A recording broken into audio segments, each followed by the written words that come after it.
Jacques Domergue, la vaccination contre la rougeole, c'est vraiment important. C'est une maladie qui peut tuer. Mais vous venez de voir que ça peut être grave, surtout chez l'adulte.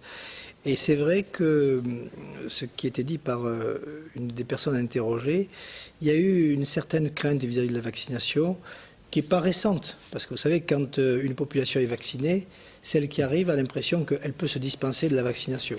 Ce sont les autres qui ont investi pour ceux qui arrivent. Mais malheureusement, on voit que malgré ce, actuellement, il y a des virus qui réapparaissent et qui étaient totalement disparus. On voit que des maladies comme la tuberculose réapparaissent alors qu'elles avaient disparu. Donc ça veut dire qu'il faut rester vigilant. Et notamment, dans l'enfance, il faut vacciner les enfants parce que des maladies comme ça peut tuer des adultes. Oui, hein. C'est ça qui est grave. À Montpellier, actuellement, il y a 2 enfants qui sont dans le coma. Oui, ça ne m'étonne pas. Qu'est-ce qu'on peut faire pour que les gens retournent se faire vacciner ? Il faut que la population comprenne que toutes ces mesures de santé publique qui ont été prises à un moment donné, elles avaient une raison d'être et qu'il ne faut pas relâcher la pression. C'est pareil sur toutes les attitudes en matière de santé publique, sur le tabagisme, vous le voyez, on arrête de fumer et puis parce que la pression diminue, hop, on se remet à fumer. Sur l'alcool, c'est pareil. Sur la vaccination, c'est un peu la même chose. Il faut continuer à vacciner parce que le bénéfice-risque de la vaccination est largement positif pour les individus. C'est ça qu'il faut comprendre. Une vaccination, ce n'est jamais totalement anodin. Mais aujourd'hui, les vaccins sont assez sécurisés pour que les accidents qui surviennent liés à la vaccination, surtout prouvés, soient exceptionnels. Donc, il faut dire à nos compatriotes, continuez à croire en la vaccination. Pasteur n'est pas mort. Vous êtes député UMP de la première circonscription de l'Hérault. Et puis aujourd'hui, Xavier Bertrand a signé l'arrêt de nomination vous concernant au poste de directeur général du centre anticancéreux de Val-d'Orel, je le disais tout à l'heure. Est-ce que vous allez abandonner la politique ? Alors, je voudrais dire tout d'abord que Xavier Bertrand m'a appelé ce matin personnellement. Vous savez que nous avons des liens assez proches depuis le début de son engagement politique, en me disant j'ai signé à 5h30 ta nomination à Val-d'Orel.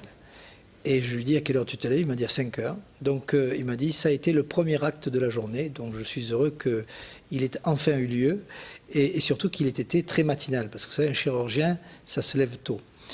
Est-ce que cet engagement professionnel va se traduire par un désengagement politique? C'est la question que tout le monde se pose. Vous savez, j'ai pris des engagements vis-à-vis de mon conseil d'administration. Et j'ai dit clairement à mon conseil d'administration que pour des raisons que je comprenais, j'acceptais le fait qu'il me demande de ne pas me représenter aux élections législatives. Donc je tiendrai cet engagement. Vous savez aujourd'hui que je ne peux pas démissionner pour des raisons de risque de réélection immédiate. Donc la démission interviendra après que tous les problèmes annexes liés aux salariés que j'ai, puisque un député, c'est une TPE, aux problèmes politiques liés au fait que je dois rencontrer le président de la République pour savoir qui va me succéder. Tout ceci va se régler dans les mois à venir et donc je peux vous dire que l'engagement que j'ai pris vis-à-vis de mon conseil d'administration de ne pas me représenter sera respecté. Concernant la ville de Montpellier, vous êtes aussi conseiller municipal ? Oui, mais là, c'est une responsabilité qui est moins importante, même si je veux rester dans ce conseil municipal. S'il faut que j'abandonne la présidence du groupe, je suis prêt à le faire. Mais vous savez, ce n'est pas du tout de même nature. Dans l'engagement, c'est une gestion municipale, ce n'est pas forcément qu'une gestion politique. Le groupe dans lequel je suis a des hommes et des femmes de toutes les couleurs politiques. Donc là, il n'y a pas de problème. D'autant que le président de notre fédération, José Reifer, est le premier adjoint de la mairie de Bordeaux. Donc vous voyez que de ce côté-là, il y a des précédents. Bon, le 1er mai, jour de la fête du travail, vous prendrez vos fonctions au centre Val-d'Orel. Pourtant, vous êtes un chirurgien spécialisé dans la chirurgie digestive. Qu'est-ce qui vous amène vers la lutte contre le cancer ? Vous savez, j'ai fait mon début de carrière à Val-d'Orel et j'y ai travaillé de 82 à 88, donc pendant 6 ans. Et à cette époque-là, j'étais spécialisé dans la chirurgie du cancer. Et ce sont les médecins et le doyen de l'époque, Solasol et le professeur Pujol, qui m'ont demandé de passer, entre guillemets, sur le CHU pour redynamiser la chirurgie au CHU, ce que j'ai fait avec une équipe en relançant la greffe de foie. Vous La transplantation hépatique s'était arrêtée à Montpellier avec le départ de M. Marchal. Et il a fallu recréer une nouvelle équipe pour relancer cette activité. On a réussi. Et aujourd'hui, je dirais que c'est presque un retour aux sources, d'autant que Val d'Orel est un établissement de haute qualité, si j'ose dire, qui fait de la cancérologie digestive. Donc je suis parfaitement dans mon rôle. Dans votre champ de compétences. Dans mon champ de compétences. Mais là, je serai avant tout quand même tout de même directeur. Donc j'aurai une activité médicale. J'aurai une activité médicale, mais je veux dire aux hommes et aux femmes qui travaillent dans cet établissement que je serai bien sûr à leur écoute, comme l'a été le précédent directeur, Jean-Bernard Dubois, auquel je me permets de rendre hommage, mais que je serai surtout un directeur qui sera un directeur médecin, ce qui a une connotation un peu particulière par rapport aux établissements publics, vous savez, où le directeur n'est pas médecin, parce que peut-être qu'on comprend mieux certains aspects de la relation humaine avec les médecins, avec les soignants, et parce que je crois que cette dimension humaine, elle est fondamentale en cancérologie. C'est un des points forts de la lutte contre le cancer que de donner confiance aux malades, que de les rassurer, que de traiter non seulement le corps mais également l'esprit des malades. Et ça, je crois que cette dimension humaine, je vais la retrouver en quittant un monde, je parle du monde politique, où là, les relations humaines sont souvent moins franches. Alors Val d'Orel, ce n'est pas juste un centre de traitement du cancer, où on accueille des malades, c'est aussi un centre de recherche. Qu'est-ce qu'on y fait à Val d'Orel en termes de recherche, justement? Alors Val d'Orel, c'est un campus, donc le mot est assez fort pour dire ce que c'est. C'est une institution, c'est-à-dire c'est un état d'esprit, c'est une âme, et c'est une tradition également. Et dans cet établissement, qui le différencie d'ailleurs des autres établissements où on soigne le cancer un peu partout dans la région, on est non seulement en pointe sur l'excellence, mais aussi on est en pointe sur l'excellence, c'est parce que d'une part on soigne les malades, mais également parce qu'on a de la recherche qui est directement applicable pour les malades. Et ça, je pense que c'est ce qui fait la spécificité des 20 centres anticancéreux qui existent en France, dont Val d'Orel.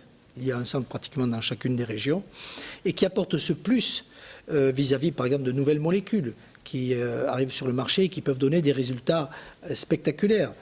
Pas toujours, malheureusement, mais très souvent. Avec une recherche ce que l'on appelle la recherche translationnelle, qui est aujourd'hui directement applicable de la recherche fondamentale, c'est-à-dire de la souris ou de la cellule, vers le malade.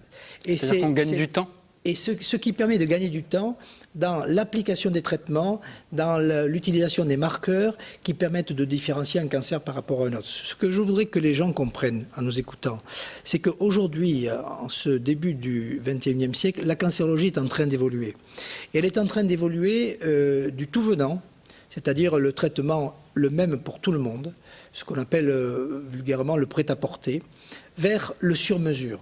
Et je crois que l'avenir, c'est de faire de la cancérologie sur mesure. Tous les cancers du sein ne sont pas les mêmes, parce que chaque femme a une spécificité différente, elle a une génétique différente. Les cancers ont une génétique différente. Tous les cancers du côlon ne sont pas les mêmes.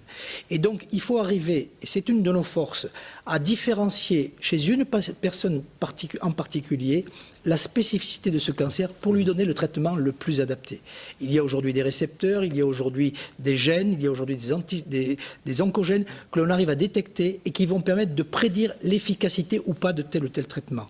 C'est sur cette cancérologie, sur le sur-mesure, que nous sommes en train d'évoluer.